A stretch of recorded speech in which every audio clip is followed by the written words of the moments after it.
السلام علیکم ورحمۃ اللہ وبرکاتہ۔ میرے محترم ناظرین، 6 ستمبر وہ تاریخی دن ہے جس کو پاکستانی عوام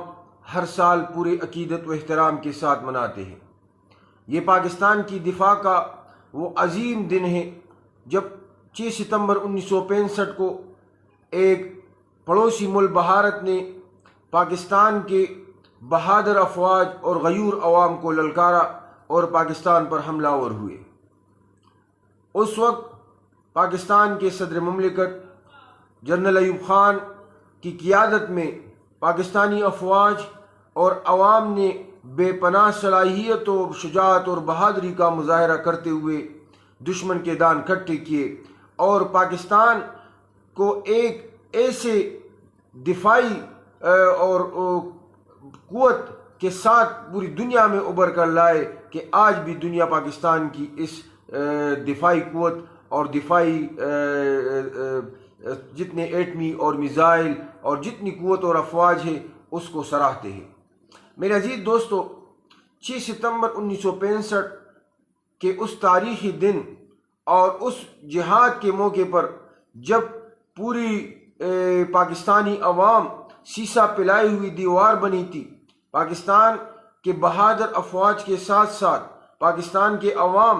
اور علماء و مشائخ اور پاکستان کے ہر شہری نے اس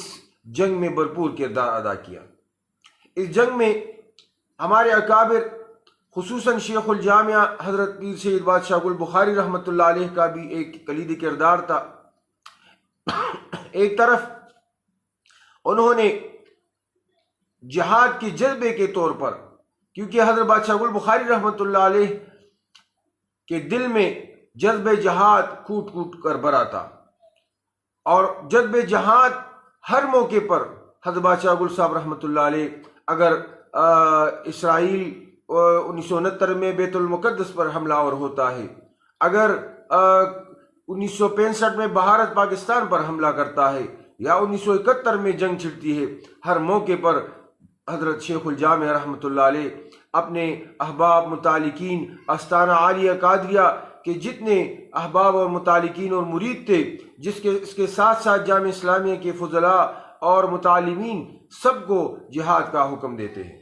اس کے ساتھ ساتھ میرے عزیز دوستو، حضرت شیخ الجامعہ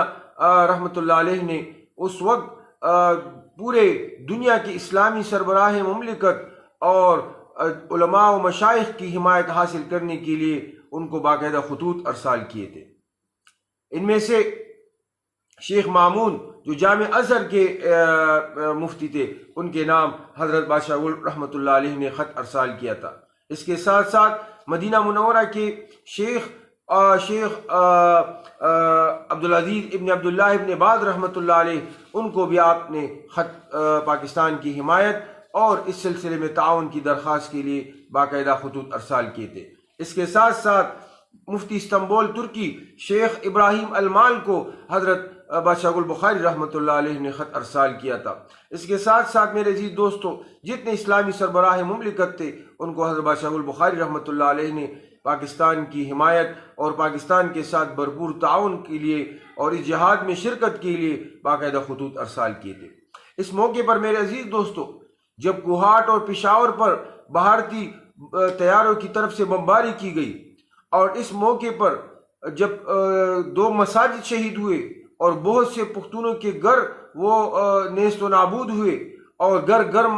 ماتم کدہ بن گیا، تو میرے عزیز دوستو اس وقت حضرت شیخ الجامعہ بادشاہ گل بخاری رحمۃ اللہ علیہ نے افغانستان کے بادشاہ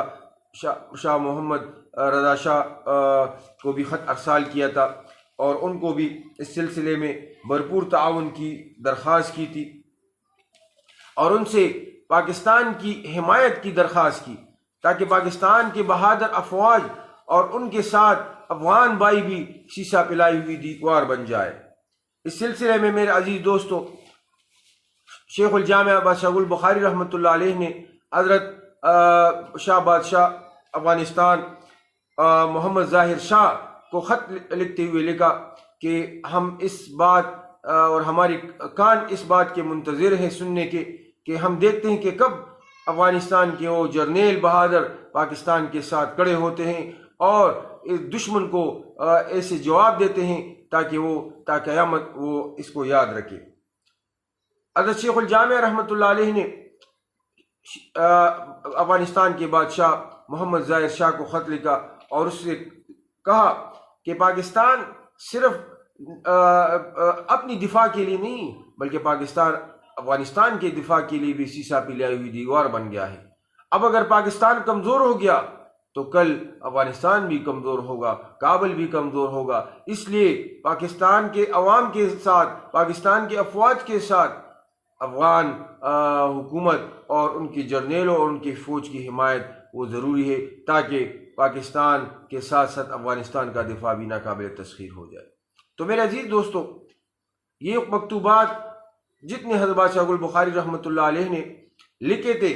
الحمدللہ یہ مکتوبات بنام شیخین میں محفوظ ہے، جو کہ دارالتصنیف اکوڑا خٹک کی طرف سے شائع کیا گیا ہے۔ اس کے ساتھ ساتھ میرے عزیز دوستو، 1965 کے جنگ کے موقع پر حضرت بادشاہ گل بخاری رحمۃ اللہ علیہ نے تمام ائمہ مساجد کو اور جتنے احباب متعلقین تھے، آستانہ عالیہ قادریہ کے اور جامع اسلامیہ کے جتنے فضلاء تھے، متعلمین تھے، ان سب کو اعلان کیا کہ قنوت نازلہ کا خصوصی اہتمام کیا جائے، اور باقاعدہ مساجد میں حضرت بادشاہ گل بخاری رحمۃ اللہ علیہ کے حکم پر قنوت نازلہ کا اہتمام کیا گیا، اور ہر مسجد میں ہر جگہ پر باقاعدہ دشمن کے ان ناپاک ارادوں کو خاک میں ملانے اور اللہ تبارک و تعالیٰ کی امداد اور تعاون کے لیے یہ سلسلہ قنوت نازلہ کا بھی جاری رہا تھا۔ تو میرے عزیز دوستو، حضرت شیخ الجامعہ حضرت بادشاہ گل بخاری رحمۃ اللہ علیہ، ان کے دل میں جذب جہاد وہ کود کود کر بھرا تھا، اور ان کا جذب جہاد اظہر من الشمس تھا۔ ہر موقع پر، حتیٰ کہ جب اکوڑا خٹک میں ایسے اجتماعات ہوتے تھے، کل جماعتی کانفرنس ہوتے تھے، اجلاس ہوتے تھے، تو ان میں بھی باقاعدہ جلسے جلوس میں اور ہر موقع پر حضرت بادشاہ گل بخاری رحمۃ اللہ علیہ اگر اسرائیل کی ناپاک ارادے ہو، بھارت کے ناپاک ارادے ہوں، یا دشمن کے جب بھی کوئی ناپاک ارادے ہو، اسلام کی طرف وہ میلی آنکھ سے دیکھے یا پاکستان کی طرف اگر کوئی میلی آنکھ سے دیکھتے، تو حضرت بادشاہ گل بخاری رحمۃ اللہ علیہ ان کے خلاف باقاعدہ جہاد اعلان فرماتے۔ آستانہ عالیہ قادریہ سے جامع اسلامیہ کے جتنے احباب متعلقین، فضلاء، متعلمین اور جتنے اس آستانے سے تعلق رکھنے والے تھے، ان کو باقاعدہ جہاد کا حکم فرماتے تھے، اور پاکستان کے بہادر افواج کے ساتھ شان بشانہ لڑنے کا حکم دیتے تھے۔ میرے عزیز دوستو، پاکستان ہمارا ملک ہے، اس کی دفاع جتنی مضبوط ہوگی اتنی ہم مضبوط ہوں گے، اس لیے ہمیں پاکستان کے افواج کے ساتھ اور پاکستان کی بہادر افواج کے ساتھ شانہ بشانہ کڑا ہونا ہوگا۔ ہمارے اندرونی خلفشار اور جتنے بیرونی خطرات ہیں، ان سب کو ختم کرنے کے لیے ہمیں سیسا پلائی ہوئی دیوار بننا ہوگا۔ اللہ جل جلالہ ہمیں متحد و متحد رکھے، اور جتنے غازیان شہداء جنہوں نے اسلام کی سربلندی اور پاکستان جیسی عظیم مملکت کے دفاع کے لیے اپنی قربانی پیش کی، اللہ تبارک و تعالیٰ ان کی شہادت کو اور ان کی قربانیوں کو اپنی درگاہ میں قبول فرمائے، اور ہمارے پاکستان کو تا قیامت قائم و دائم اور آباد رکھے۔ وآخر دعوانا الحمدللہ رب العالمین۔